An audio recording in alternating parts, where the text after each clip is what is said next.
할렐루야, 풍동은혜교회 육기한 목사입니다. 오늘 저는 변하지 않는 교인에 대해 말씀을 드리려고 합니다.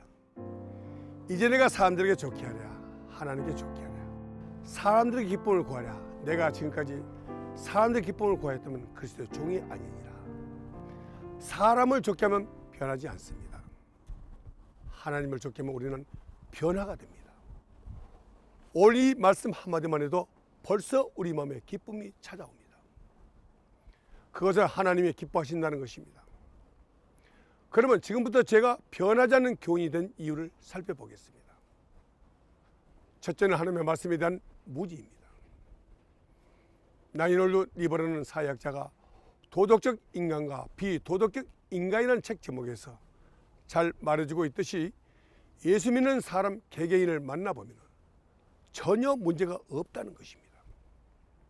그런데 왜 그리스도인들은 변하지 않는지, 또 변하지 않는 것이 정상인지, 그리고 성경은 분명히 성도가 그리스도의 장성한 분량이 충만한 자리까지 자라가야 한다고 하고 있습니다.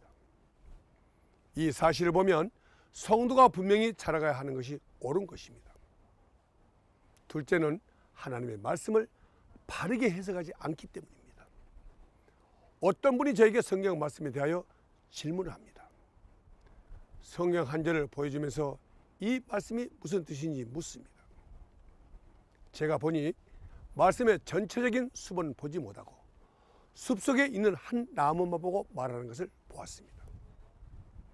제가 말하는 것은 신학적인 지식이 아니라 이 말씀이 자신에게 어떻게 적용되는 말씀인지 잘 모르는 것입니다.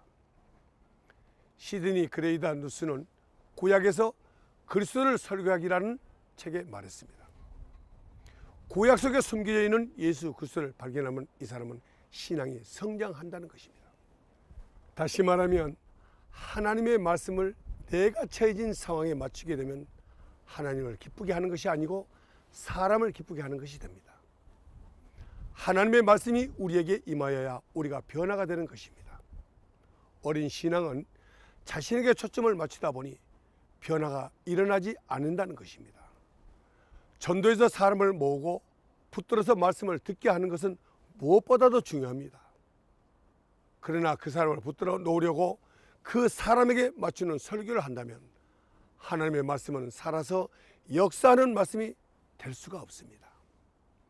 그토록 성령 충만하지 않기 때문입니다. 성령 충만하지 않는 상태에서 하는 일은 주의 일이 아니라 인간의 일인 것입니다. 성령의 역사만이 말씀으로 인간을 변화시킬 수가 있습니다. 성령 충만 받으면 말씀도 바로 해석할 뿐 아니라 사람을 두려워하지 않고 오직 하나님께 받은 말씀만 그대로 증거하게 됩니다. 이 세 가지를 바르게 찾게 되면 이 사람은 반드시 변화하게 되어 있습니다. 성령에 충만하지 않으면 세상 일에 힘쓰게 되고 그 일 때문에 하나님의 말씀의 진리를 잃어버리게 됩니다.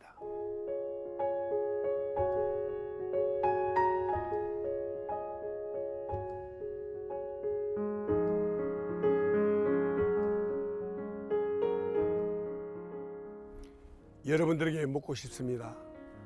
나의 신앙의 현주소는 어디에 있는가? 점검해 보시고 예수님의 인격으로 변화되는 여러분들이 되시기를 축복합니다. 제가 하고 싶은 말은 이러한 일에 참여하는 사람은 반드시 영적인 전쟁이 있다는 것입니다. 하나님을 기쁘시게 하기 위하여 영적 전쟁, 다시 말하면 자신과의 싸움을 하시고 승리하시길 주님의 이름으로 축복합니다.